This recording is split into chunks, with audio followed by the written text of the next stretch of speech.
आज लगभग 11 वर्ष और कुछ महीने हो गया मेरे को महाराज जी से निरंतरता के साथ जुड़े हुए। मैंने महाराज जी के प्रवचनों में, बहुत सारी श्रृंखलाओं में महाराज जी के साथ मेरा जाना आना हुआ है। कई कई हजारों किलोमीटर की यात्राएं मैं और महाराज जी निरंतर बिना थके किए हैं।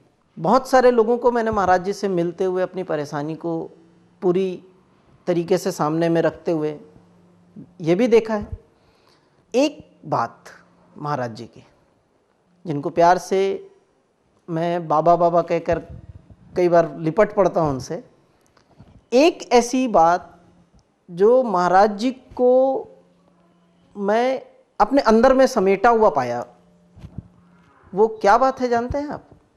महाराज जी का किसी भी आदमी के प्रति निश्चल प्रेम, चाहे आदमी बड़ा हो, छोटा हो, महिला हो, पुरुष हो, वृद्ध हो, बच्चे हो, एक जैसा व्यवहार से, प्रेम से, शब्दों से, आचरण से एक ही काम, एकदम निश्चल प्रेम, एकदम निश्चल प्रेम। इसी क्रम में ऐसी बैठे बैठे विचार आया, क्यों ना महाराज जी की जीवनी के ऊपर में, महाराज जी के अभी तक के जीवन चक्र के ऊपर में एक छोटी सी डॉक्यूमेंट्री फिल्म हम बनाएं। मेरा एक ही मकसद है कि महाराज जी का अपना अभी तक का जीवन चक्र जो एक उदाहरण के रूप में हम लोगों के सामने में आया है, ये जनमानस में ऐसा फैल जाए कि उनकी एक एक छोटी छोटी सी घटना से आदमी कुछ सीख ले। मेरे को पूरा विश्वास है कि महाराज जी का पूरा जीवन चक्र और पूरा जीवन का चरित्र देख के लोगों को बहुत राहत मिलेगी, लोग उनसे सीखेंगे। इसके लिए मैंने बहुत करबद्ध होकर आदरणीय भैया श्री रामहृदय जी तिवारी साहब से निवेदन किया।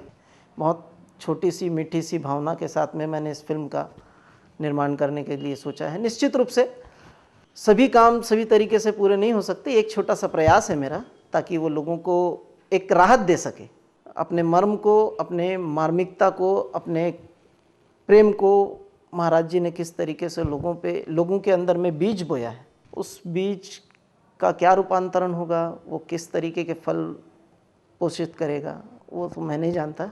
महाराज जी जैसा कोई भी व्यक्तित्व मेरे को नहीं दिखने वाला, ऐसा मेरे को लगता है।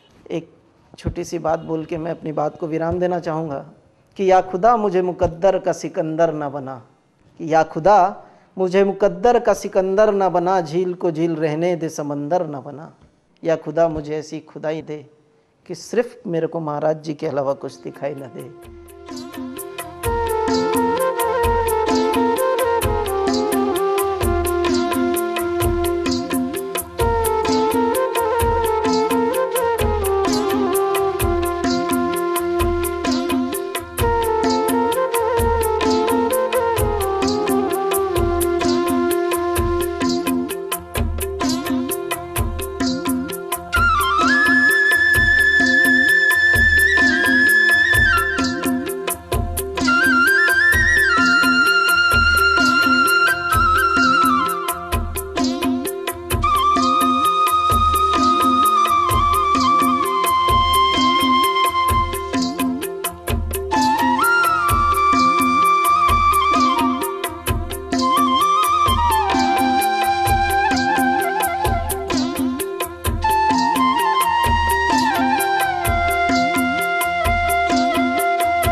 मुच्यते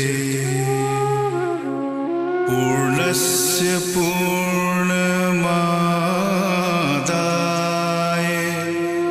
पूर्णमेवावशिष्यते।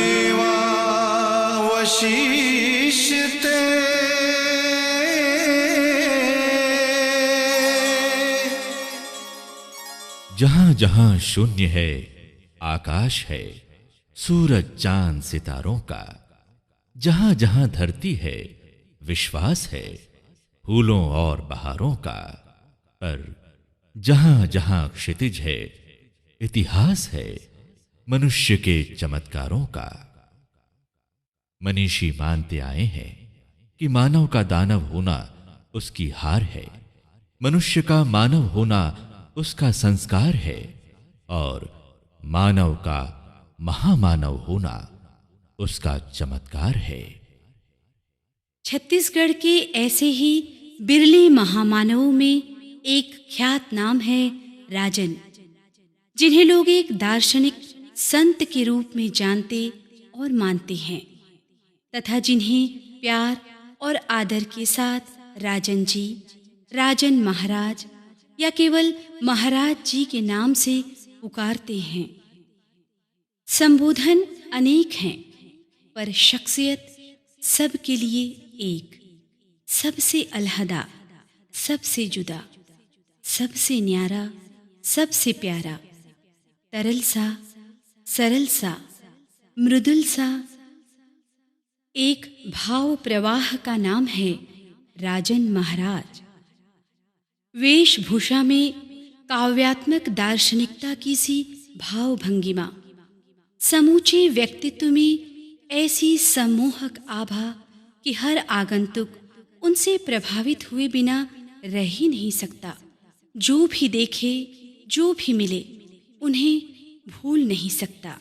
राजन जी एक ऐसे इंसान हैं जिन्हें मान सम्मान, यश, कीर्ति और संपदा संग्रह की जरा भी परवाह नहीं।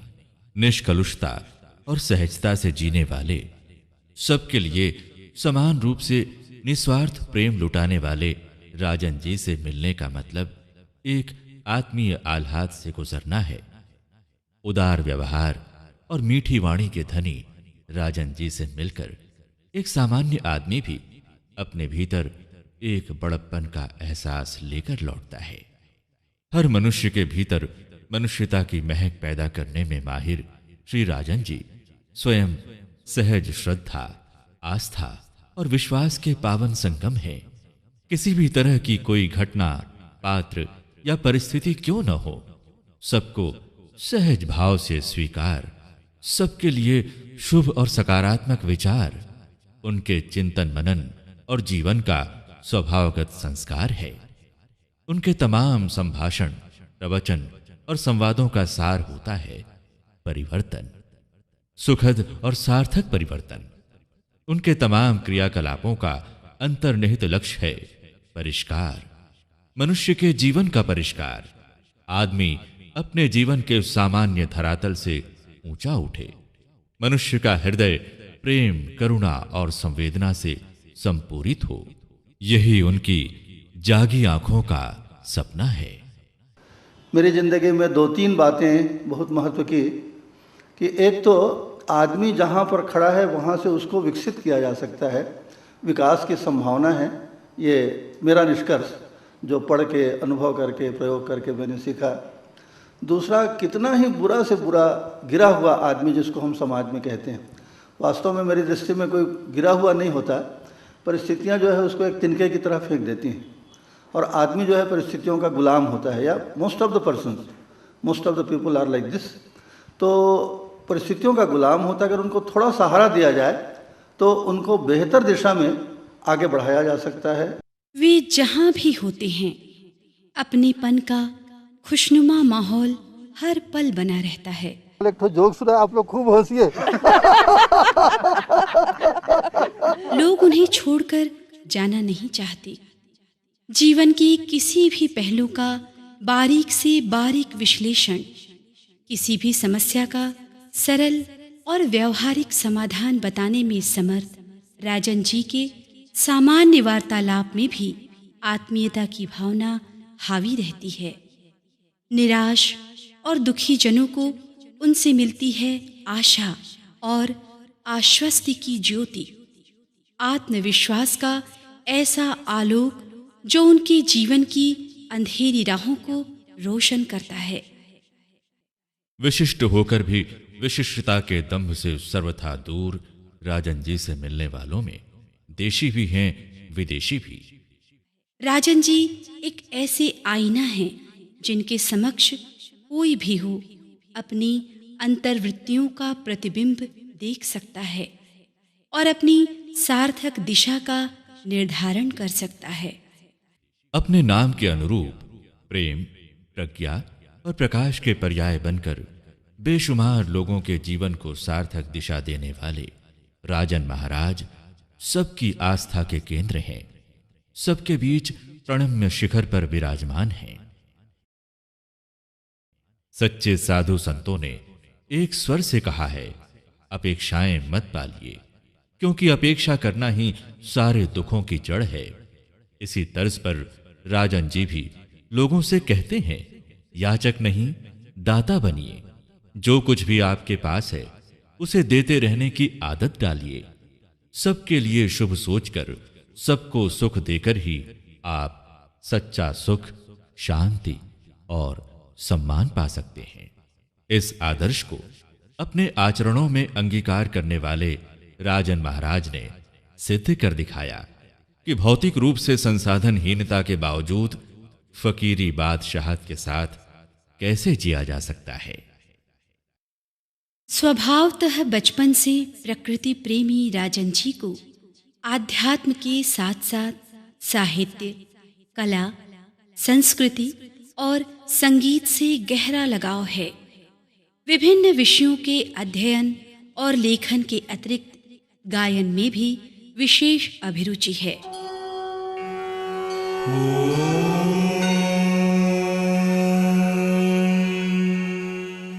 प्रवचन के पूर्व उनके सुमधुर कंठ से निकलने वाली प्रार्थना की ध्वनियां तत्क्षण सात्विक भावों से वातावरण को बदल देती हैं और श्रोताओं का मन ऊर्ध्वगामी हो जाता है। ईश्वर के निराकार और निर्गुण स्वरूप के साथ सगुण और साकार दोनों रूपों में समान रूप से श्रद्धा भाव रखने वाले राजन जी मां काली और औढ़रदानी शिव जी के अनन्य उपासक हैं।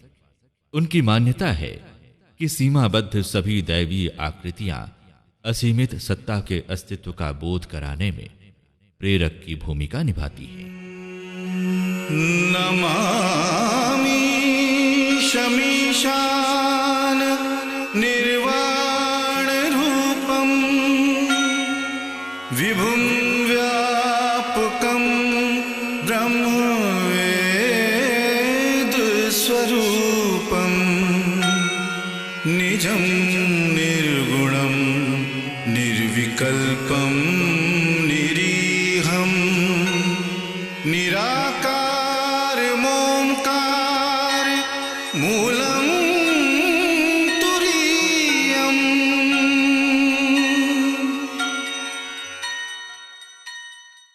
सृष्टि के कण कण में उसी परमात्मा का स्पंदन है, हर स्पंदन में उसी का नर्तन है। प्रकृति की प्रत्येक हलचल में प्रभु की ही लीला है। वे कहते हैं, सवाल सिर्फ हमारी नजर का है। जैसी नजर वैसे ही नजारे होंगे। जैसी हमारी दृष्टि होगी सृष्टि भी वैसी ही दिखाई देगी। तो जगत के दाता हम लाले उबार, तै तो जगत के स्वामी है भोला अंतर्यामी, हमरो बनाई दे बेकाज हे भोला। धूप छांव भरे अपने धर्म कर्म पथ के विभिन्न पड़ावों को पार करते हुए 70 बसंत देख चुके राजन जी की जिंदगी सतह से शिखर के सफर की संघर्षमयी कहानी है। विशाल वटवृक्ष का आकार ले चुका उनका आज का जीवन इस तथ्य का साक्षी है कि यदि कोई आकाश छूने की इच्छा रखता है तो उसे अपनी जड़ें पाताल तक पहुंचानी होंगी। अतीत की आधारशिलाओं पर खड़ी है आज की जिंदगी। आगत के लिए संघर्ष की अंतहीन कहानी है जिंदगी। आगत तो अनजाना है और अतीत है जो लौट कर आता नहीं। आती हैं केवल उसकी यादें, अंतहीन यादें। राजन जी की यादों में स्थायी रूप से बसा है धमधा। राजन जी का मन बार बार लौट आता है धमधा। गोंडवाना राजनगरी धमधा, संत धर्मदास की धर्म नगरी धमधा, ताल तलैयों की नगरी धमधा। 400 वर्षों का इतिहास समेटे ऐतिहासिक और धार्मिक नगरी धमधा। आज की तारीख में एक कस्बा नुमा नगरी धमधा। धमधा की हवा, पानी, मिट्टी, मंदिर, देवालय, घर द्वार और गलियां सब मूल्यवान हैं राजन जी के लिए, क्योंकि धमधा में ही उनका जन्म हुआ। धमधा में ही उनके बचपन के यादगार लम्हे बीते। आज से 7 दशक पहले राजस्व विभाग में कार्यरत उनके दादाश्री की पदस्थापना धमधा में होने के कारण उनका पूरा परिवार तब धमधा में ही निवासरत था। धमधा के इसी खपरेल वाले बड़े से घर में राजन जी का जन्म हुआ। वह मंगलमय मुहूर्त था 29 अप्रैल सन 1944 प्रातः 4 बजे। धर्मनिष्ठ पिताश्री विष्णु प्रसाद शुक्ल और कंचन सी काया वाली माँ हेमा देवी ने अपने इकलौते लाडले का नाम रखा राजकुमार, जिन्हें वे राजन तो कभी प्यार से रजना कहकर पुकारते थे। बाद में पता चला राजन शब्द का एक तात्विक अर्थ प्रकाश फैलाने वाला भी होता है। बचपन से राजकुमार की तरह पले बड़े राजन जी की प्रारंभिक शिक्षा दीक्षा धमधा में ही हुई। आज खंडहर में तब्दील हो चुका यही वो प्राइमरी स्कूल है जहां उन्होंने अपनी प्राथमिक शिक्षा लगातार प्रथम श्रेणी में पूरी की। स्कूल के पास ही छोटा सा यही वो मंदिर है जहां वे अक्सर ध्यान लगाते और शंख बजाते थे। यादों में बसे वे सारे स्थल चलचित्र की तरह आ जा रहे हैं।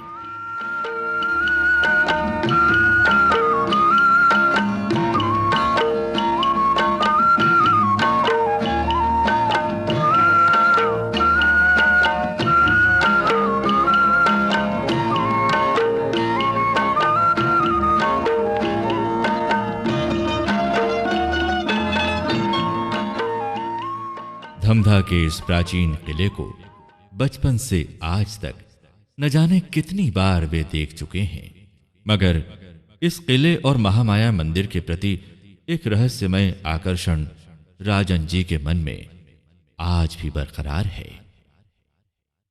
राजन जी के घर से आत्मीय रिश्ते में बंधे धमधा का धर्मपरायण गुप्ता परिवार, उनके परिवार का हर सदस्य राजन जी को देव तुल्य मानकर पूजा करता आया है। धमधा की यादों से राजन जी का वीतरागी मन कभी मुक्त नहीं हो पाता। धमधा में प्राथमिक शिक्षा पूरी कर लेने के बाद मेधावी छात्र राजन को रायपुर में तब के श्रेष्ठतम सेंट पॉल हाई स्कूल में प्रतिष्ठापूर्वक प्रवेश मिला।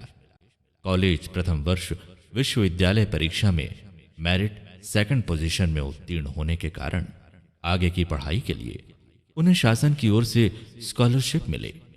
उन्होंने क्रमशः छत्तीसगढ़ कॉलेज रायपुर से स्नातक और साइंस कॉलेज दुर्ग से स्नातकोत्तर की उपाधि हासिल की। अपने पूरे अध्ययन काल में शिक्षकों के प्रिय पात्र रहे राजन जी अपने सहपाठियों के बीच रहस्यमय आकर्षण के केंद्र थे। यही वो समय था जब उन्होंने कोर्स की किताबों के साथ साथ धर्म, दर्शन, साहित्य, ज्योतिष विज्ञान, अंकशास्त्र, मनोविज्ञान जैसे गूढ़ विषयों का अध्ययन भी जारी रखा। परमहंस योगानंद जी की योगी कथामृत, गोपीनाथ जी की मनीषी की लोक यात्रा, स्वामी विवेकानंद, आचार्य रजनीश, श्री राम शर्मा आचार्य जैसे युग पुरुषों की किताबों ने राजन जी के मन मस्तिष्क में वैचारिक हलचलें तेज कर दी थीं।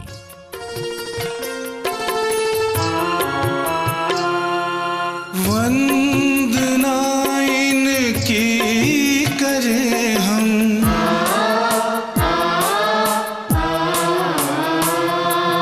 वंदना इनकी करें हम, इनसे सुशोभित है धरा।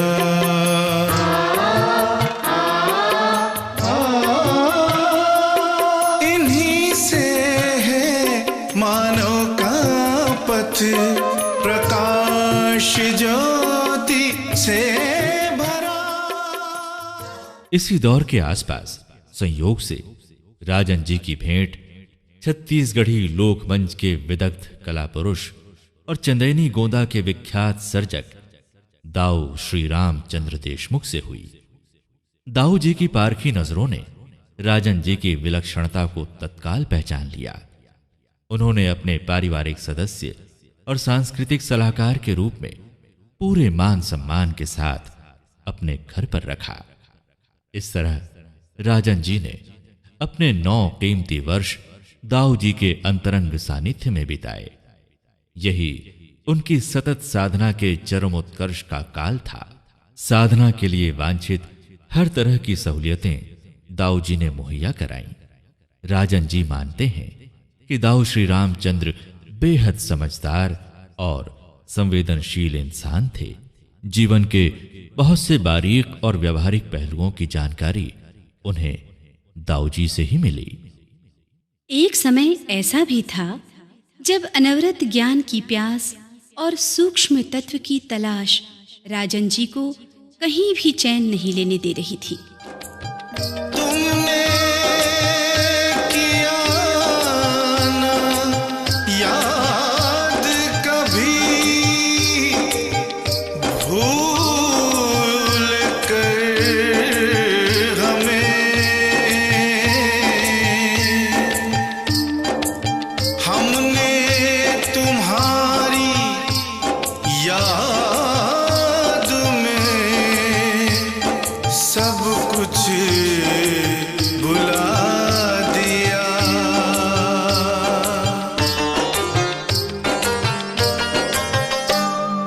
कब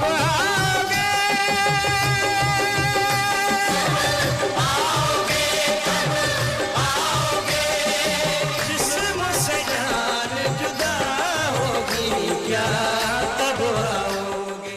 इसी मनोदशा में वे शांति कुंज हरिद्वार की यात्रा पर चले गए।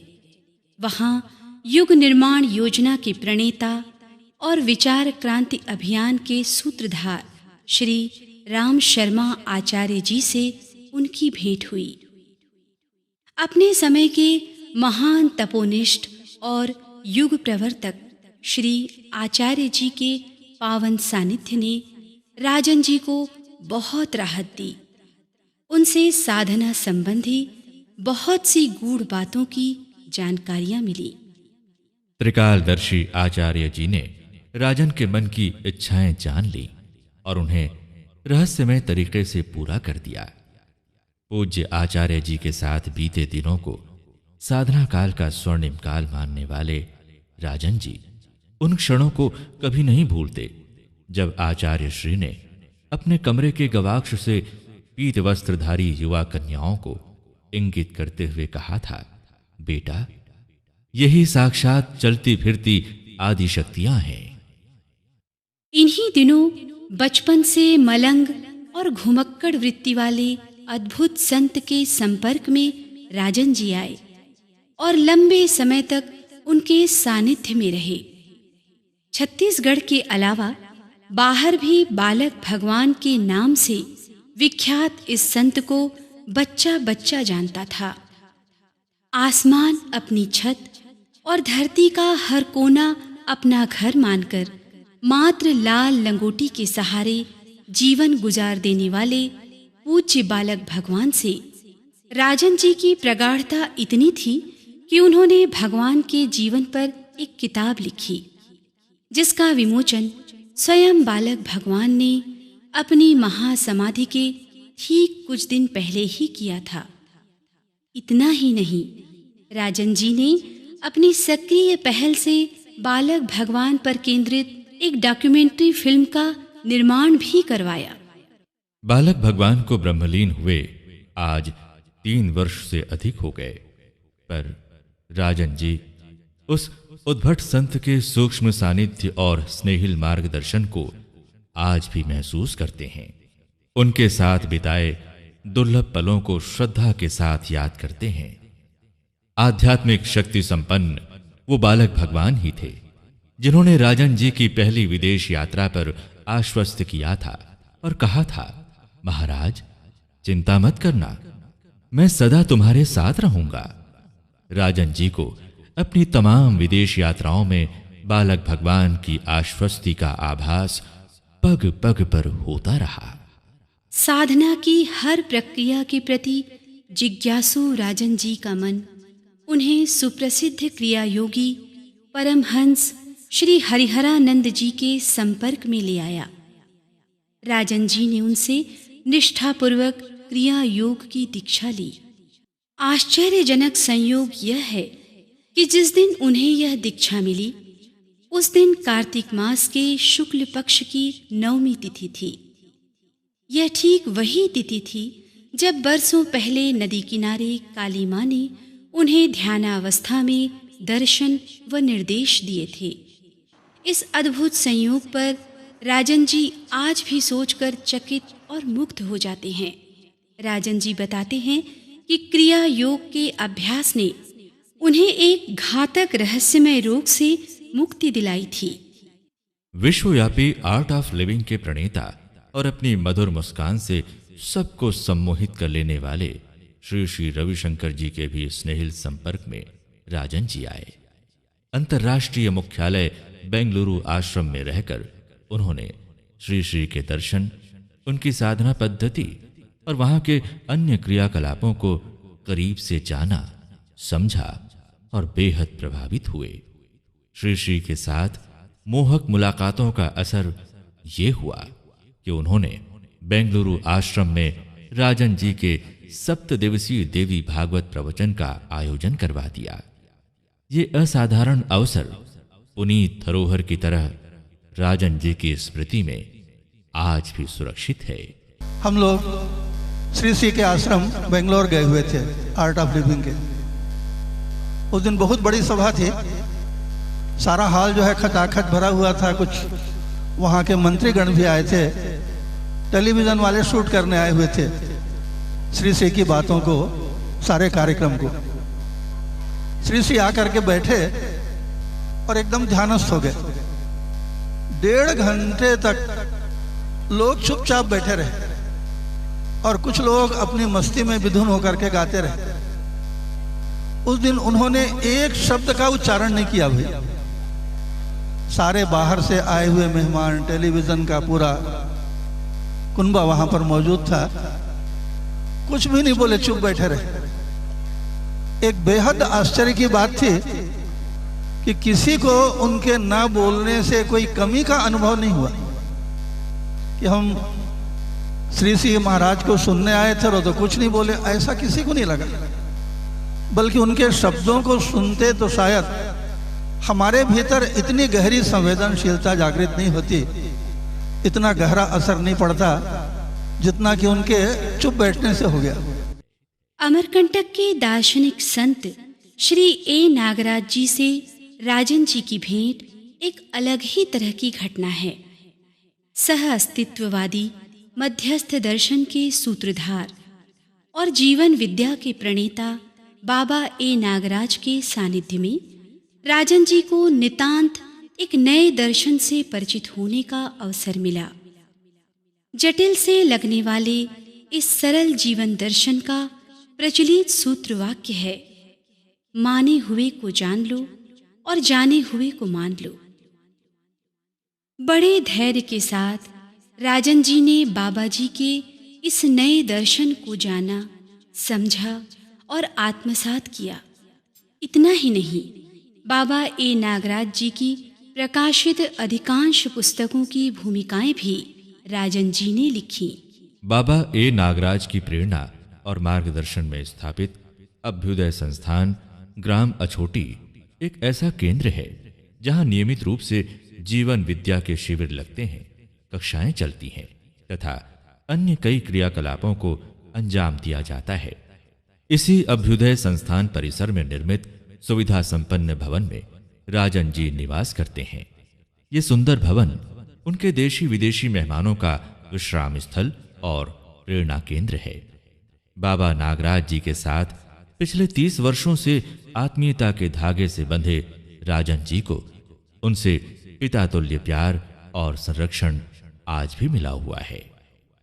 इन सब तमाम घटना चक्रों और भेंट मुलाकातों के पहले राजन जी के आंतरिक जीवन में एक अद्भुत घटना घटी। सतत साधना के दौर में वो अपूर्व क्षण आया जिसका उन्हें बेसब्री से इंतजार था।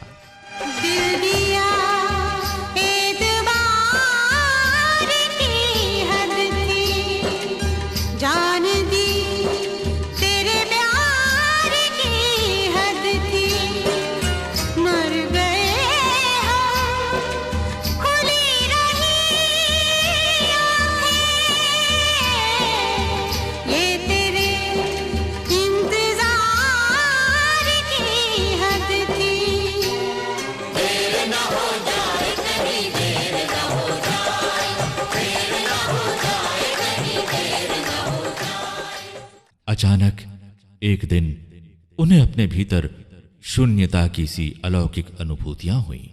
वे अननुभूत आत्मबोध की आसंग चेतना से भर उठे। ये वो दुर्लभ पल थे जब दीर्घकाल से भटकते तड़पते मन को स्थिर मुकाम मिला, जिसकी चाहत उन्हें बचपन से थी। उनके अंतरतम से प्रस्फुटित दिव्य शक्तियां कभी संभाषण, कभी उद्बोधन, व्याख्यान, भागवत प्रवचन, यज्ञ हवन के रूप में श्रृंखलाबद्ध चहुओर लोक जीवन में बिखरने लगी। ये क्रम उनके जीवन का अभिन्न अंग बनकर आज भी अबाध अनवरत जारी है। दिया जले अगम का,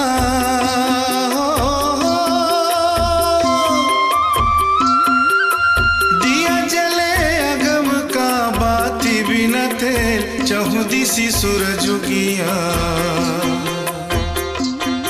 ऐसा अद्भुत खेल चहुदिसी सूरज उगिया। चहुदिसी सूरज उगिया, चहुदिसी सूरज उगिया। ऐसा अद्भुत खेल दिया जले अगम का, बाती बिना तेल दिया जले अगम का, बाती बिना तेल दिया जले अगम का।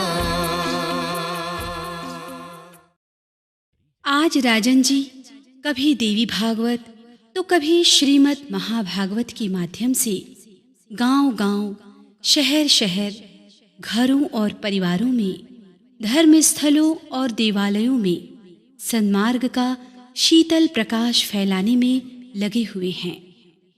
पूरी निष्ठा और समर्पण के साथ, आस्था और आत्मीयता के साथ। भागवत प्रवचन उनके लिए केवल कथा वाचन नहीं, उनके प्राणों का स्पंदन है। ये कोई आय का साधन नहीं, उनकी उपासना का अनुष्ठान है।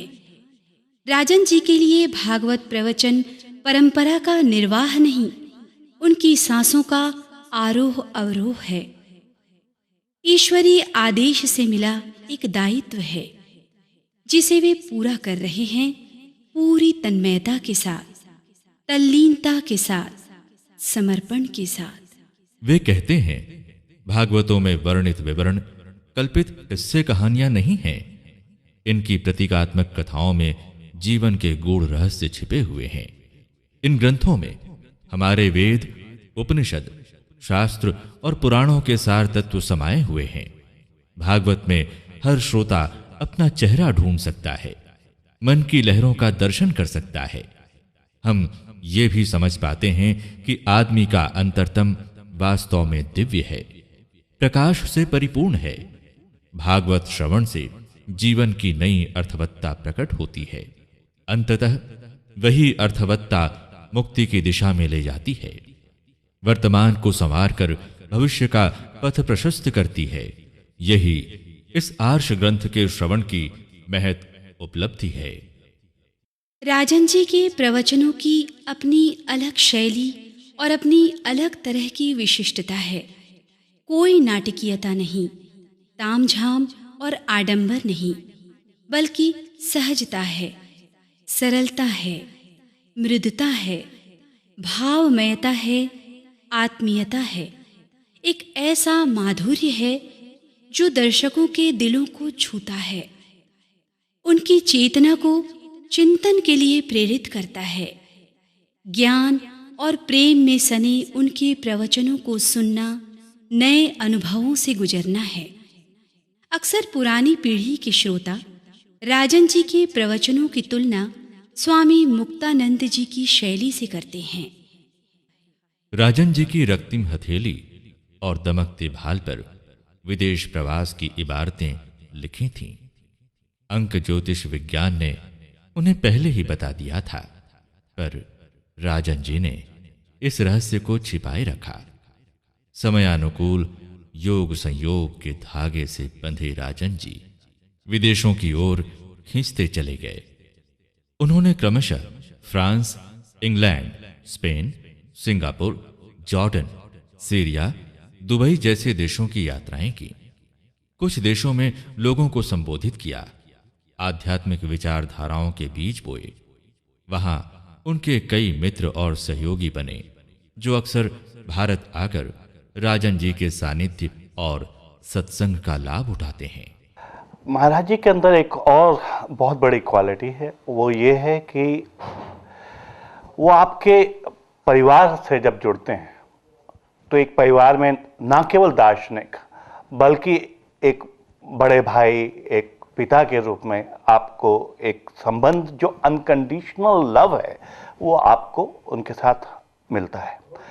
लेकिन सबसे बड़ी जो बात एक मैं उनके अंदर जो देखता हूँ वो ये है कि किसी भी बात को, चाहे वो कितनी भी कठिन हो, जटिल हो, वो उसको कितने साधारण शब्दों से व्यक्त कर सकते हैं वो, और उसको आदमी के साथ कैसे रिलेट करते हैं। मतलब मैं आपसे कोई मन की बात कर रहा हूँ, लेकिन अगर मैं केवल दार्शनिकता की बात करूँगा तो आप उसको अपने आप से रिलेट नहीं कर पाएंगे। महाराज जी उन शब्दों को आपके जीवन के साथ रिलेट करके एक बहुत ही सुंदर ढंग से, एक बहुत काव्यात्मक ढंग से आपको वो समझाते हैं, क्योंकि आपके अंदर तक चला जाता है। As you know that we are making a documentary film on Rajan Maharaj Ji, and we have got an immense respect for him. So he has influenced our personality lots. So can you tell me that how you met him first and what was your experience regarding him? Yes, my history with Maharaji goes back to about 9 years ago, when I for the first time met Maharaji in London. I was taking a yoga teacher training education, and Maharaji came here towards the end of the course to give a lecture about spirituality. And actually my first impression of Maharaji was a very funny one, because he came in bare feet in a very fancy London gym, and he was wearing his white kurtas and white dress. And this is very unusual, seeing someone like this in this center of London, in a business area. And at the time I was myself a career lady. I was a business lady and oil broker in London. So I was not used to meeting this kind of person. So my first impression of him was, who is this strange man? And when he started speaking, he had a very strong accent, so I didn't actually understand most of what he was saying. So I sat down and I closed my eyes to just try and experience who this man was. And when I closed my eyes, something incredible actually happened. I saw this very straight light that came from Maharaji into my being. And it filled me up with this light and this warmth, which I had never before experienced in my life. विदेश यात्राओं ने राजन जी में एक नया आत्मविश्वास पैदा किया, नए नए अनुभव दिए। राजन जी की दृष्टि को नया विस्तार मिला, अपने देश की पुण्य भूमि को नए सिरे से समझने का नजरिया मिला। इस तरह एक नहीं, दो नहीं, 9 बार 7 समंदर पार वैदेशिक आकाश छूकर भी राजन जी कभी अपनी देशीय जमीन को, अपनी जड़ों को, अपने छत्तीसगढ़ की धरती को नहीं भूले। छत्तीसगढ़ की माटी का रंग तो राजन जी की धमनियों में बहता है।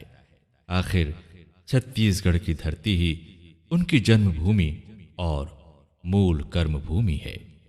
इस पुण्य भूमि के इतिहास और पुरातात्विक महत्व पर उन्हें गर्व है। छत्तीसगढ़ में उनके विदेशी मित्र जब भी उनसे मिलने आया करते हैं तो उन्हें लेकर दर्शनीय स्थलों की सैर कराने, उन स्थलों के महत्व बताने में राजन जी को आनंद आता है। राजन जी को जब भी समय मिलता है अपने स्थानीय मित्र मंडली के साथ छत्तीसगढ़ के ऐतिहासिक, पौराणिक और प्राकृतिक स्थलों के दर्शनार्थ निकल जाते हैं। वहां पहुंचकर छत्तीसगढ़ की नैसर्गिक सुषमा पर मुक्त होते हैं। उन ऐतिहासिक स्थलों पर छत्तीसगढ़ के गौरवशाली अतीत को अपने अंतर मन की संवेदना से महसूस करते हैं। उनकी यही अनुभूतियां उनके प्रवचनों की शोभा बनती हैं। भारतीय परंपराओं और संस्कारों में रचा बसा मन तीर्थ यात्राओं के लिए ललकता ही है। राजन जी तीर्थ स्थलों की यात्राओं का कोई भी अवसर नहीं छोड़ते। इतना ही नहीं, एक जिज्ञासु बालक की तरह हर क्षण का आनंद उठाने में वे पीछे नहीं रहते।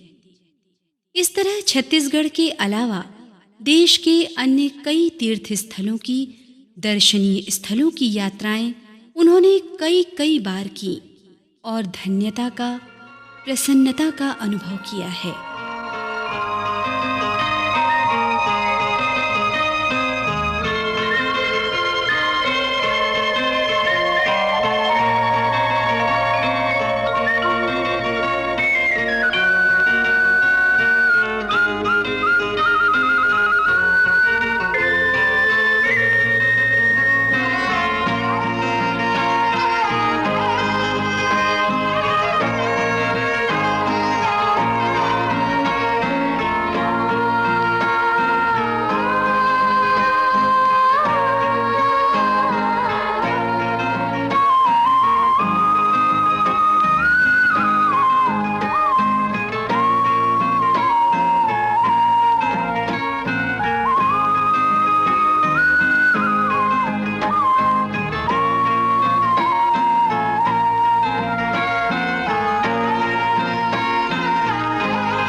राजन जी बताते हैं, उन्हें नींद में सपने बहुत आते रहे हैं, बेशुमार और तरह तरह के सपने।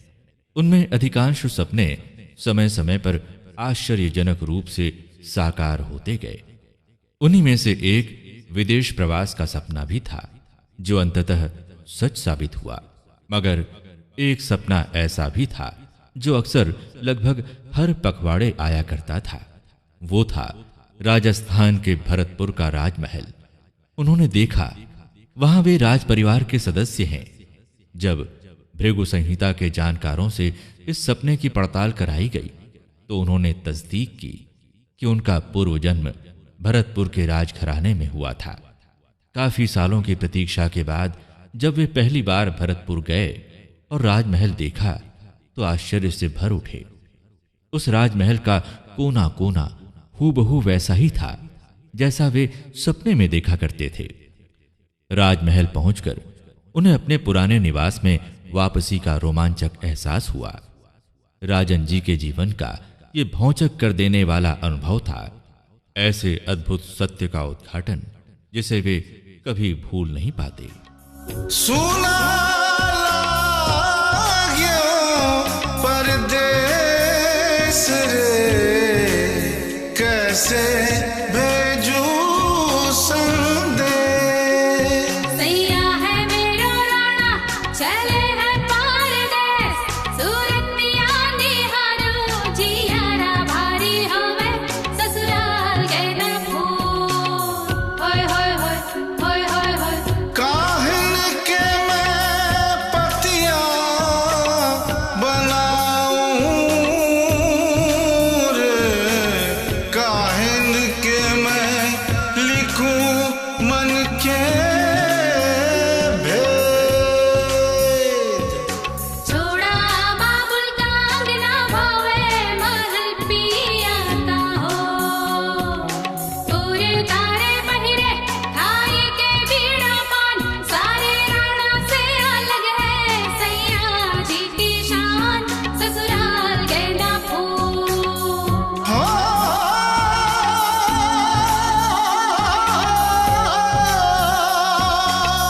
होय होय होय होय होय होय। सुना लाग्यो परदेस रे, कैसे भेजू संदेश। सैया छेड़ देवे, ननद चुटकी लेवे, ससुराल गए न फूल। सास गारी देवे, देवर समझा लेवे, ससुराल गए न फूल। छोड़ा बाबुल का अंगना भावे, महल पिया का हो। होय होय होय होय होय होय होय होय होय होय होय होय होय होय होय।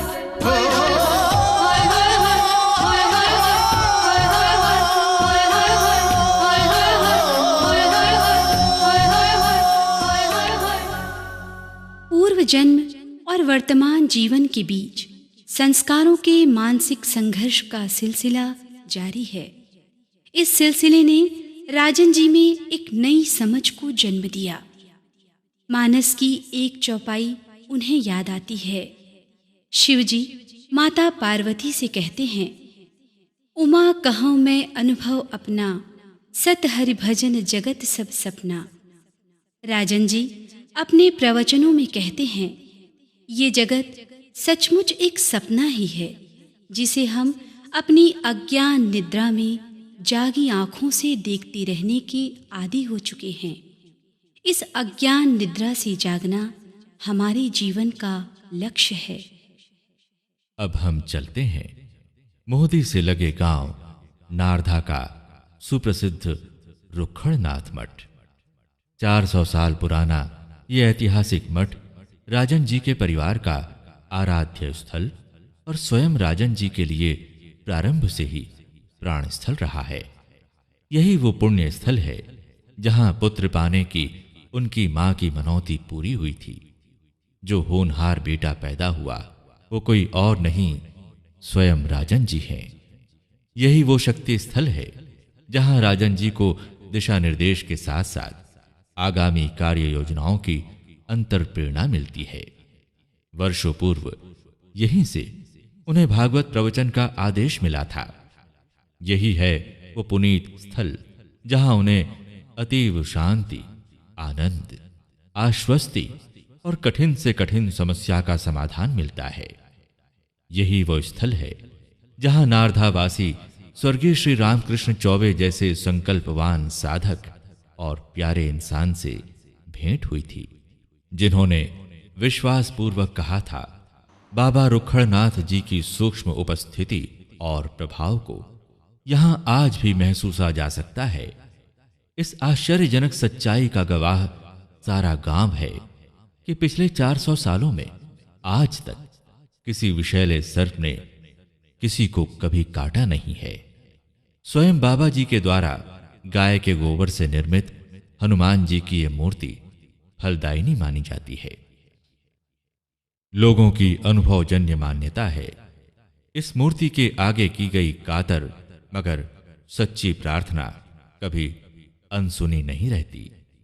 बाबा रुखड़नाथ जी ही थे जो राजन जी के पूर्वजों को 13 पीढ़ी पहले गोरखपुर से लेकर आए थे और मोहदी ग्राम में बसाया था। इन्हीं सब कारणों से राजन जी को यहाँ की देव मूर्तियों से, यहाँ के वृक्ष और लताओं से, यहाँ के कण कण से गहन प्यार और अनुराग है। बाबा रुखड़नाथ जी की ही सूक्ष्म प्रेरणा से राजन जी ने हर साल कार्तिक पूर्णिमा को रुखड़नाथ महोत्सव आयोजित करने का सत संकल्प लिया था। पिछले 28 सालों से आयोजित इस महोत्सव में निर्धन परिवारों को वस्त्र वितरण और सबके लिए विशाल भंडारा का आयोजन पूरी आस्था और प्रेम के साथ किया जाता है। इसी के साथ समाज सेवा के किसी भी क्षेत्र में अग्रणी भूमिका निभाने वाले व्यक्तित्व को रुखड़नाथ मानव सेवा पुरस्कार से पुरस्कृत और सम्मानित भी किया जाता है।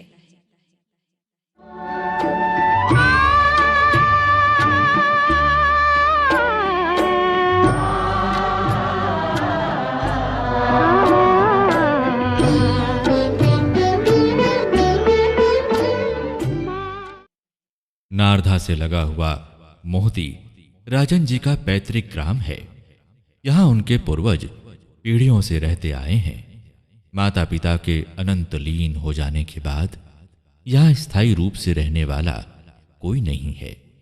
राजन जी बीच बीच में अक्सर यहां आते हैं और माता पिता के साथ बिताए दिनों की यादों में खो जाते हैं। माता पिता जिन्हें वे दीदी और भैया का न्यारा सा संबोधन देकर पुकारा करते थे, दीदी और भैया की वात्सल्यमयी आवाजें, उन आवाजों का बिसूरता एहसास घर आंगन और चार दीवारियों में समाया हुआ है। इस मकान में राजन जी का ये खास निजी कमरा आज भी वही है जो शुरू से सुनिश्चित था। इस कमरे की हर चीज वक्त के साथ बदल गई। यदि नहीं बदली तो काली मां की 50 साल पुरानी वो तस्वीर जिसे राजन जी एक मेले से खरीद कर लाए थे, अपने जीवन की इस अनमोल निशानी को वे आज तक सहेजे हुए हैं। राजन जी इसे केवल कागज की तस्वीर नहीं, अपने ख्वाबों की रूहानी ताबीर मानते हैं। बचपन से आज तक काली मां की ये तस्वीर उनके जहन में छाई रहती है। या देवी सर्वभूतेषु मातृरूपेण संस्थिता, नमस्तस्यै नमस्तस्यै नमस्तस्यै नमो नमः।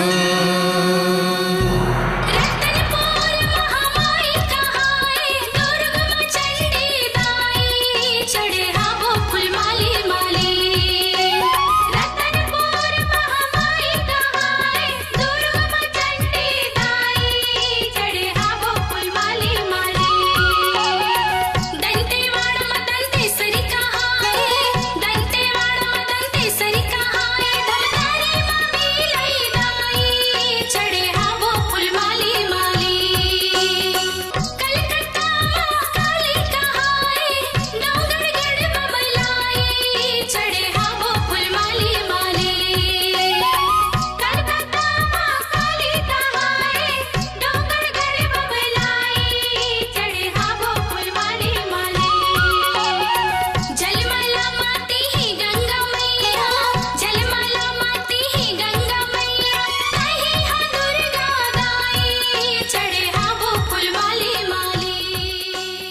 खेत खार के मेड़ों से तालाब के पार पेड़ों की कतारों के बीच गुजरते हुए राजन जी के साथ साथ चलता है विचारों का कारवां।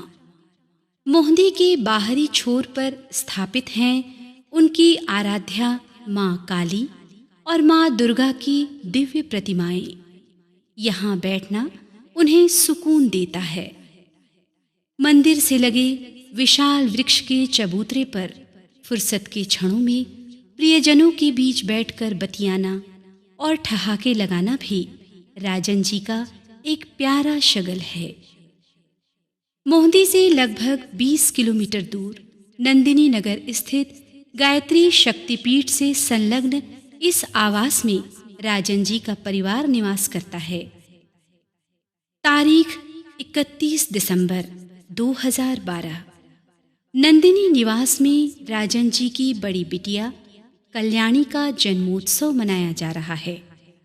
राजन जी का परिवार, परिजन, अंतरंग मित्र मंडली और चाहने वालों का एक समूह यहाँ इकट्ठा हुआ है।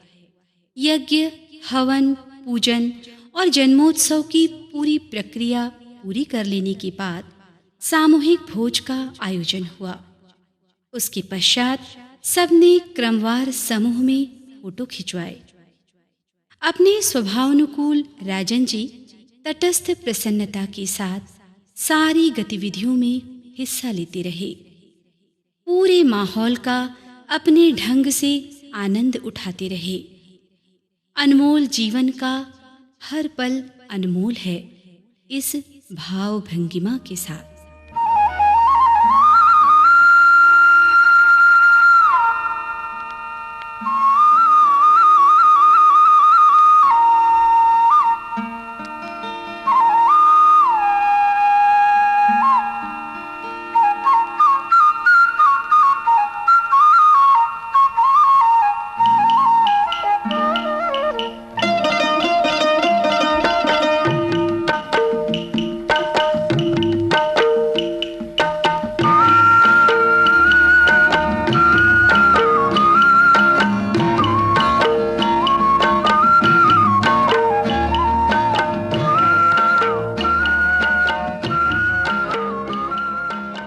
हाल के वर्षों में राजन जी के मिशनरी सफर का एक नया पड़ाव बनकर उभरा है घुपसाल।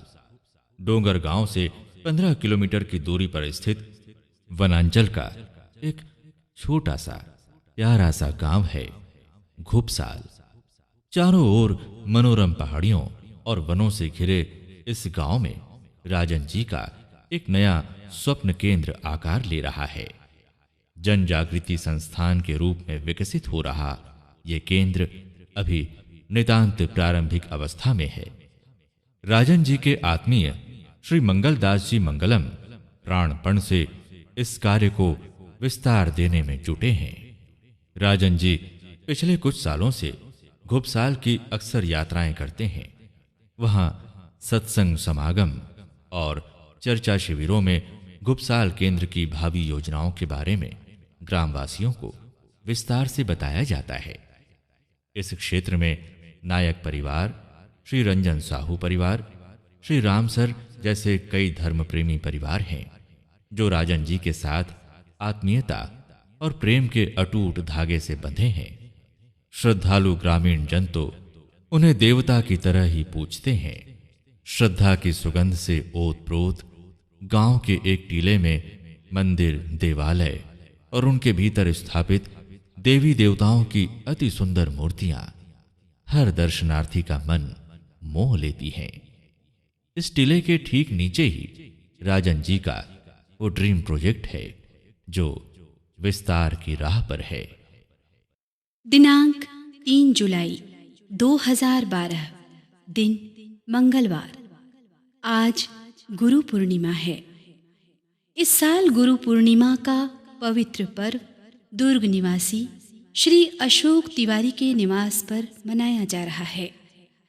व्यास पीठिका पर सुशोभित श्री राजन का संक्षिप्त उद्बोधन हुआ। दुनिया में अलग अलग तरह के गुरु हैं।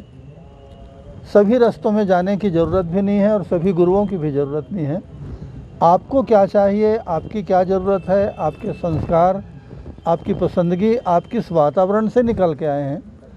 माने जीवन की इस अंतर यात्रा में आप कहाँ पर खड़े हैं, उस बिंदु को पहचानना ज़रूरी है। और जहाँ पर आप खड़े हैं वहाँ से जो अंतिम सत्य तक का रास्ता आपको बता सके, वो आपके लिए सबसे अच्छा गुरु है।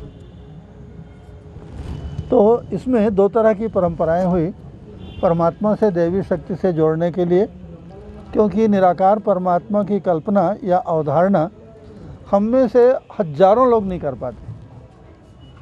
तो इसलिए परमात्मा को हम माँ के या पिता के रूप में, त्वमेव माता च पिता त्वमेव, माता या पिता के रूप में, माने किसी व्यक्ति के रूप में, आकार के रूप में मानते हैं।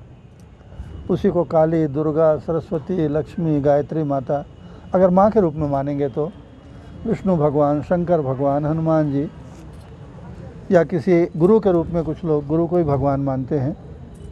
इस तरह की परंपराओं का विकास हुआ। तीसरा, जो आप पूछ रहे थे कि गुरु को कैसे पहचानेंगे, तो जो व्यक्ति के रूप में गुरु होते हैं तो बोल के आपको बता देते हैं। और अगर आप अपने अंतःकरण को या किसी दैवी सत्ता को गुरु मानेंगे तो शुरू में तो शून्य लगता है, कुछ सुनाई नहीं पड़ता। बाद में जिस तरह से आप मेरी बात को साफ साफ एक एक शब्द को सुन रहे हैं, ऐसी आवाज़ सुनाई पड़ती, एकदम साफ सुनाई पड़ता है। उसके 4 लक्षण हैं। जब वो आवाज़ आपको सुनाई पड़ेगी, उसको शास्त्रों में आकाशवाणी या दैवी वाणी कहा गया। देववाणी, आकाशवाणी, ऐसा उसका नाम दिया गया। तो पहला लक्षण है कि जब वो आवाज़ सुनाई पड़ती है तो दुनिया की सारी आवाज़ें बंद हो जाती हैं, उसमें आपको कुछ नहीं सुनाई, सिर्फ एक आवाज़ सुनाई पड़ती है। आज तक अपनी पूरी ज़िंदगी में उतनी मीठी आवाज़, उतनी बढ़िया आवाज़ आप कभी नहीं सुने, ऐसा सुनाई पड़ता है। आप हक्का बक्का रह जाएंगे। और उस आकाशवाणी का, अंतरात्मा की दैवी आवाज़ का चौथा लक्षण है, उसको नोट करके रखना चाहिए। आगे जाकर के 16 आने वो सच उतर जाता है। अगर इन 4 लक्षणों से युक्त कोई आवाज़ सुनाई पड़ती हो आपको, तो निश्चित रूप से दैवी आवाज़ है। उसके निर्देश के मुताबिक चल करके आपका अवश्य कल्याण हो जाएगा। तो इस तरह किसी प्रामाणिक आदमी को गुरु बना करके भी हम अपना उद्धार कर सकते हैं। एक तरीका ये है, जैसा वो कहे उसके आदेश को मानना चाहिए, उसके लिए हर चंद कोशिश करनी चाहिए। दूसरा, अगर आप इस तरह के किसी व्यक्ति पर भरोसा नहीं कर पाते या ऐसा कोई व्यक्ति आपको नहीं मिला है, तो अपनी अंतरात्मा, शुद्ध अंतरात्मा के ऊपर भरोसा करिए। तीसरा, एक तरीका और है, किसी ग्रंथ को अपना गुरु बना लेते हैं। तो इसी तरह जो हमारे पुराने जन्म को भी आवश्यकता पड़ने पर देख सके, उसके द्वारा हमारे संस्कारों को समझ सके। दूसरा, अभी इस जन्म में किस तरह की शिक्षा दीक्षा हमारी हुई है, टोटल हम अपनी ज़िंदगी की इस यात्रा में कहाँ पर खड़े हैं। जटा दाढ़ी बढ़ाने से कोई गुरु नहीं बनता। ये 3 मर्यादा, ये 3 शर्तें, ये 3 योग्यता, और एक और योग्यता है कि जो आदमी निष्पक्ष हो, हमारे साथ किसी तरह का कोई लेन देन का रिश्ता ना हो। इसीलिए पहले जो ज्ञानी पुरुष होते थे वो किसी से कुछ नहीं लेते थे, एक पैसा नहीं। जबकि बड़े बड़े राजा लोग उनके भक्त थे, चाहते तो उनको लाखों करोड़ों रुपया बिछा देते उनके लिए, भीख मांग के खा लेते थे लोगों से, एक मुट्ठी चावल किसी राजा तक से नहीं लेते थे, ताकि आप उनके गुरु की नीयत के ऊपर आपको शक मत। क्योंकि जो आदमी लेता है, शंका होती है, आदमी खाली लेने के लिए गुरु बना है क्या, पता नहीं सही बोल रहा है गलत बोल रहा है। इस तरह की घटनाएं आप दुनिया में बहुत देखते हैं। तो बिना किसी स्पृहा के, बिना किसी अपेक्षा के, जो आपके बारे में, जीवन और जगत की सच्चाई को जानता हो, आपके बारे में जानता हो, आपके अतीत जन्मों को जानता हो, और आप अभी वर्तमान में कहाँ पे खड़े हैं, इसको समझ के आगे का रास्ता आपको सही से ही बता सके, बिना किसी लोभ के। न उसको धन का लोभ है, न उसको मान सम्मान पाने का लोभ है, न उसको चेला बनाने का लोभ है। ऐसा आदमी सही गुरु होता है। और वाकई अगर ज़िंदगी में ऐसा कोई व्यक्ति मिल गया तो आप आधा तो तर गए, और उसकी बात को मानकर अगर आप उसके बताए हुए रास्तों में चल गए तो निश्चित रूप से आपका उद्धार हो जाएगा। इस जन्म में नहीं, अगले जन्म में, क्योंकि सबकी गति अलग अलग होती है। इस तरह इस मामले में तमाम तरह के भ्रमों से मुक्त होकर और सचमुच आपको अपना कल्याण करने की इच्छा है तो व्यक्ति के रूप में भी ऐसे लोग आपको मिल जाएंगे। अगर व्यक्ति पर भरोसा नहीं होता तो आप किसी ग्रंथ को, जिस ग्रंथ में आपको भरोसा है, पक्का भरोसा है, जिसमें आप गदगद हो जाते हैं, ऐसे ग्रंथ को गुरु बना लीजिए।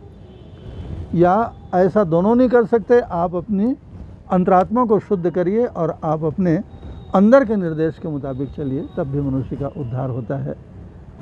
बहुत सारी बातें हैं इस मामले में कहने के लिए। आपके मन में बहुत सारे सवाल भी उठते होंगे, लेकिन आज का बहुत सीमित समय के लिए हम लोग मिले, बहुत अच्छा लगा, बहुत प्रसन्नता हुई। आप सभी लोग साधुवाद के पात्र हैं। फिर सबने अपने अपने ढंग से महाराज जी के चरणों में श्रद्धा के सुमन चढ़ाए और प्रणाम निवेदित किया। परिजन की एक प्यारी सी किशोरी बच्ची ने बाल सुलभ भाव भंगिमा के साथ कथक नृत्य की छटा बिखेरी। सामूहिक प्रीति भोज का आयोजन हुआ और गुरु पूर्णिमा के आनंदोत्सव को विराम मिला। सुप्रसिद्ध लोकरंग अर्जुंदा के संचालक संरक्षक श्री दीपक चंद्राकर राजन महाराज जी के व्यक्तित्व से अभिभूत हैं और उन्हें छत्तीसगढ़ के शीर्षस्थ गौरव पुरुषों में एक मानते हैं। राजन जी तीर अपन दिल के कोई भी बात पूरा आप विश्वास के साथ अपन अच्छा बुरा दोनों पक्ष ला रख सकत हो और अतेक अच्छा ढंग से समझाते, अतेक अच्छा ढंग के हमारे मार्गदर्शन देते।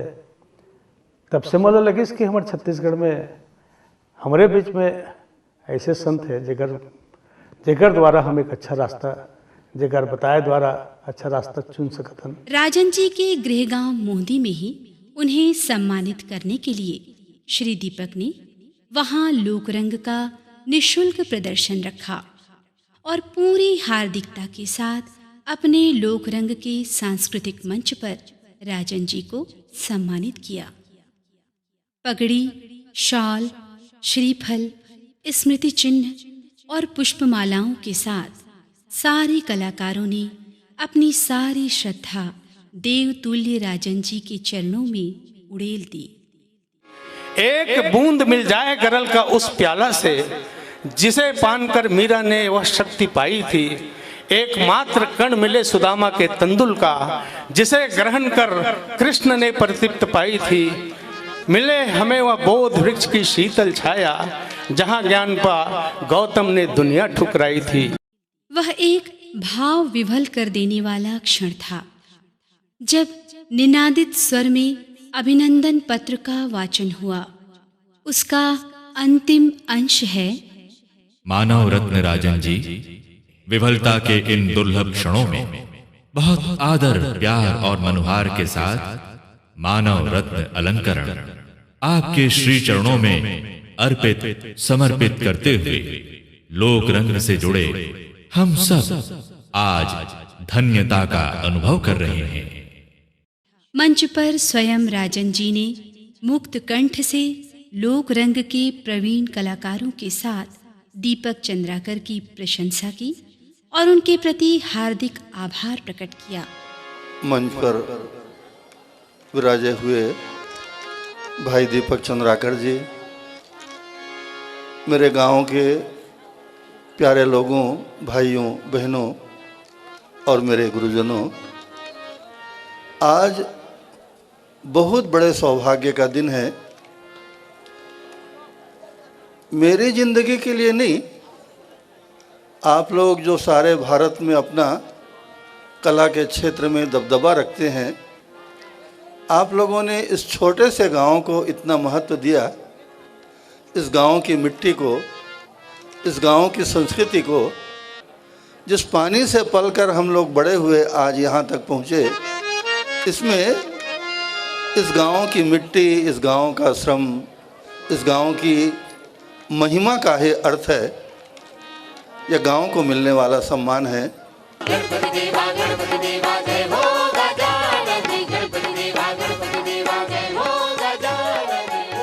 राजन जी ने अपने साधना काल में अनेक प्रयोगों के बीच एक कठिन संकल्प लिया था।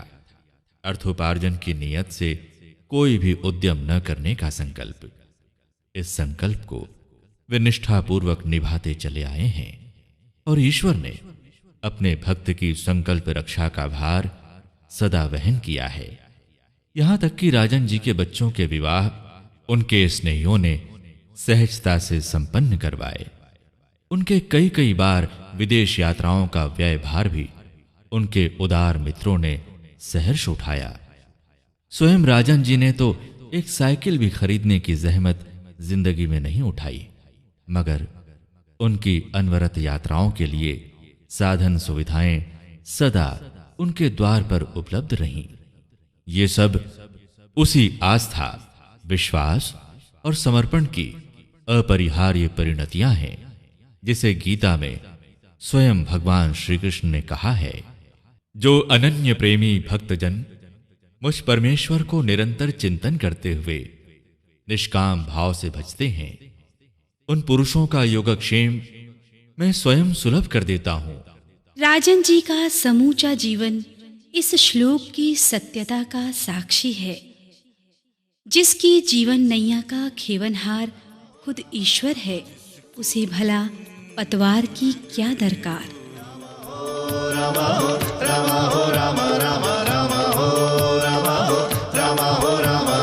जिसको तुम भूल गए हो, याद करे कौन उसको,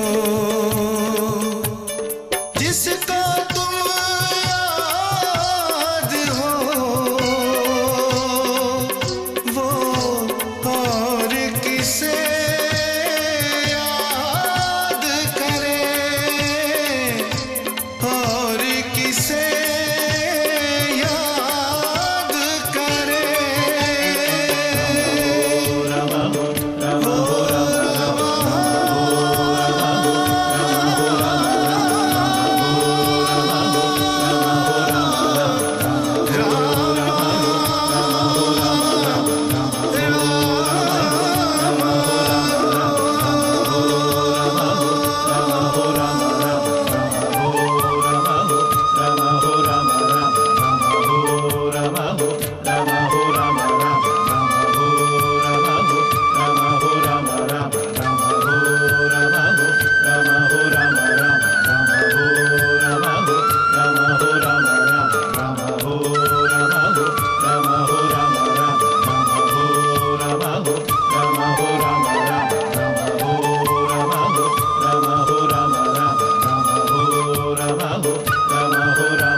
वास्तव में हम किसी व्यक्ति के जन्मदिन के माध्यम से अपने ही जीवन की एक बहुत गंभीर समीक्षा कर रहे होते हैं।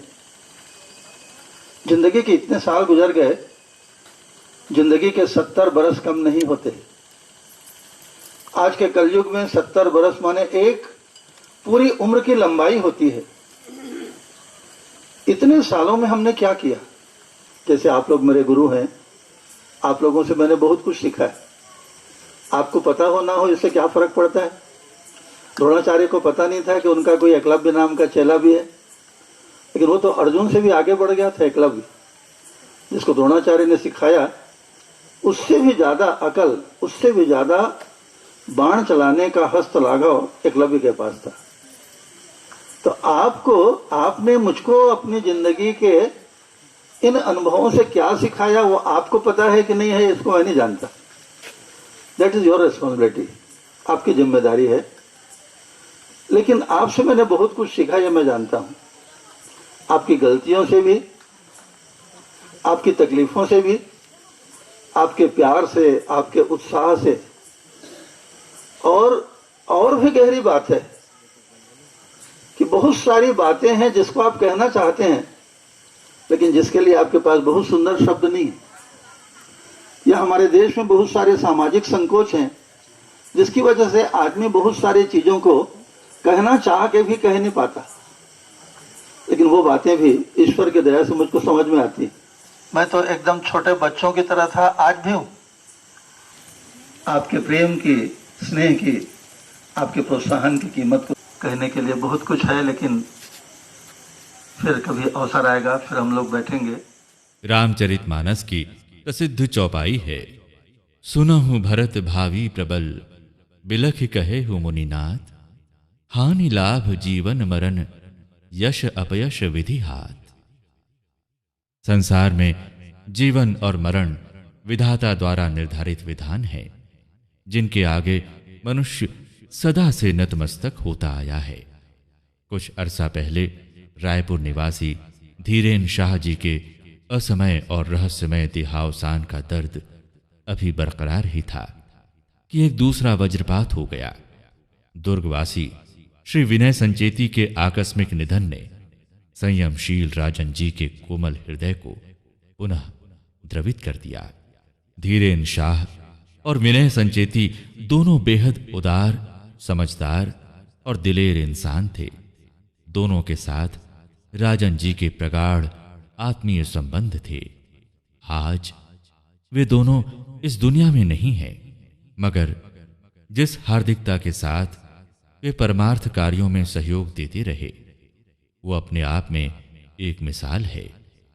उन्होंने ये साबित कर दिखाया कि सार्थक जीवन के लिए उम्र की लंबाई नहीं, कर्म की ऊंचाई मायने रखती है। धीरेन शाह अभ्युदय संस्थान अछोटी के प्रमुख संस्थापकों में से एक थे। वहीं विनय संचेती की एक बड़ी देन है ये डॉक्यूमेंट्री फिल्म, जिसे बहुत जतन और लगन से वे बनवा रहे थे। ये कैसी विडंबना है कि फिल्म पूरी होने के बाद देखने के लिए स्वयं विनय संचेती हमारे बीच नहीं हैं। शेष हैं केवल स्मृतियां, आकुल कर देने वाली स्मृतियां। मासूम सा चेहरा, सबका चहेता विनय संचेती का सुकुमार शरीर दहकती चिता में लेटा है। उठती लपटें हमसे कहती हैं, मनाते क्यों हो मातम, उसकी मैयत का मिली थी उतनी मोहलत जितनी बंदगी थी। ये न सोचो कि उसकी जिंदगी के कितने लम्हे थे। ये सोचो कि हर लम्हे में कितनी जिंदगी थी।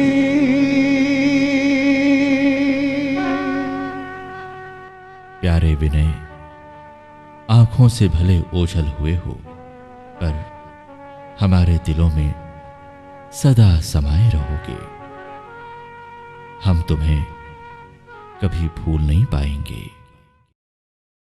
राजन जी विनय को कृतज्ञता के साथ याद करते हैं और उसकी रिक्तता को व्यक्तिगत क्षति मानते हैं।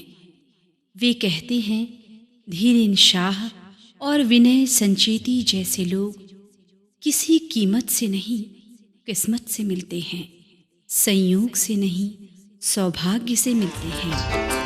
अपनी ही करनी का फल है नेकी और रुसवाइयाँ, आपके साथ ही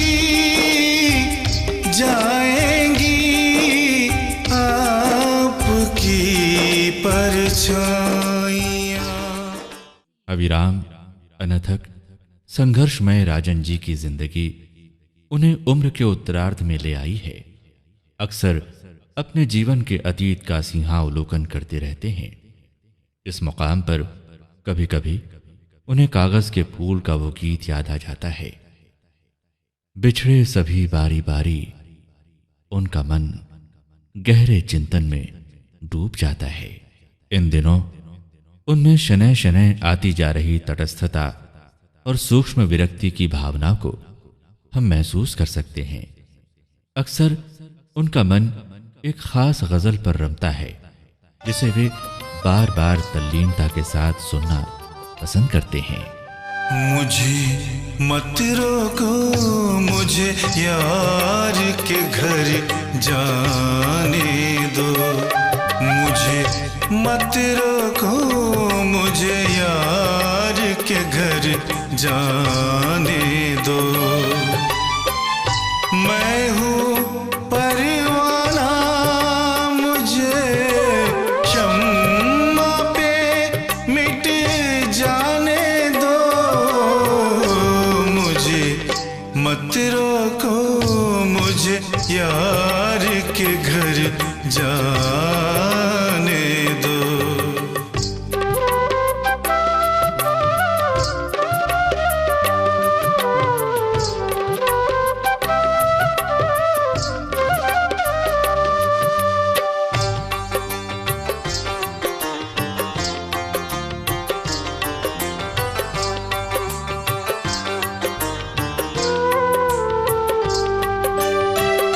उसको पाना ही मेरी जिंदगी का मकसद है।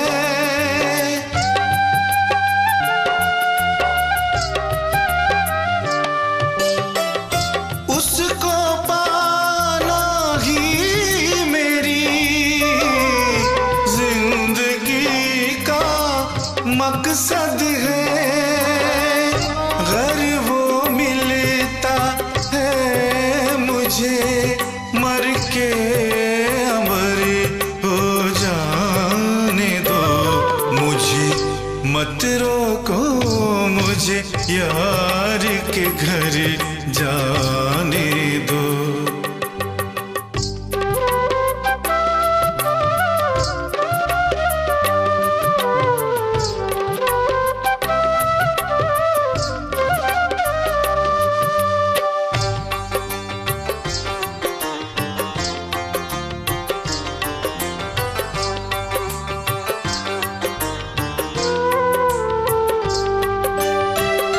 दिल की आँखों ने मेरी अपना सनम देख लिया।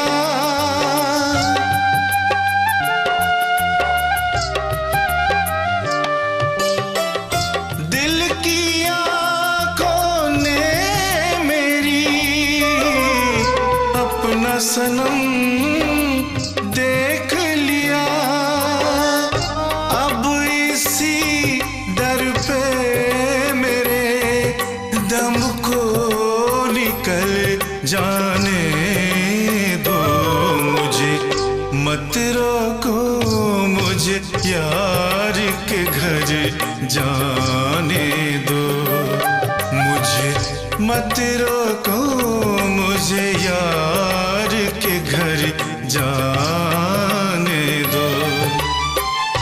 मैं हूँ परवाना, मुझे शम्मा पे मिट जाने दो।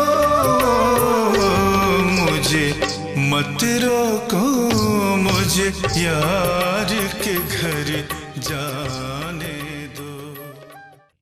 लेकिन संयम और साधना में तपे राजन जी का दार्शनिक जीवन निराशा, हताशा, अवसाद या पराभव नहीं जानता। परमात्म भाव संपन्न उनके मानसिक संसार में इन शब्दों का प्रवेश वर्जित है, यह सभी जानते हैं। काफिले के साथ उनका सार्थक सफर निरंतर जारी है और जारी रहेगा, क्योंकि ये सामान्य सफर नहीं है, ये आस्था और विश्वास का सफर है, प्रेम, प्रज्ञा और प्रकाश का सफर है, आदि शक्ति के प्रति संपूर्ण समर्पण का सफर है। ये सफर है उस मंजिल की ओर जिसके आगे राह नहीं है। अंतरात्मा से हम उनके लिए यही कामना करते हैं। प्यारे राजन, न कभी थक सकोगे, न कहीं रुक सकोगे। सुनानी है तुम्हें जग को अमर कहानी पूरी, अमृत कथाएं पूरी।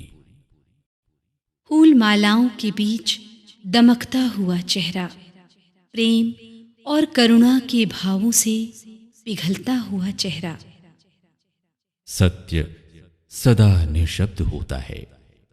सत्य की भाषा केवल मौन है। इस मौन चेहरे की भाषा हम सुन सकते हैं, समझ सकते हैं। मेरे आत्मीय जनों, तुम सब में मैं परमात्मा का ही प्रकाश देखता हूं। उस प्रकाश को नमन करता हूं। मेरे प्रभु, तुम्हारे दिए आदर, प्यार और दुलार के लिए मैं सदा शुक्रगुजार हूं।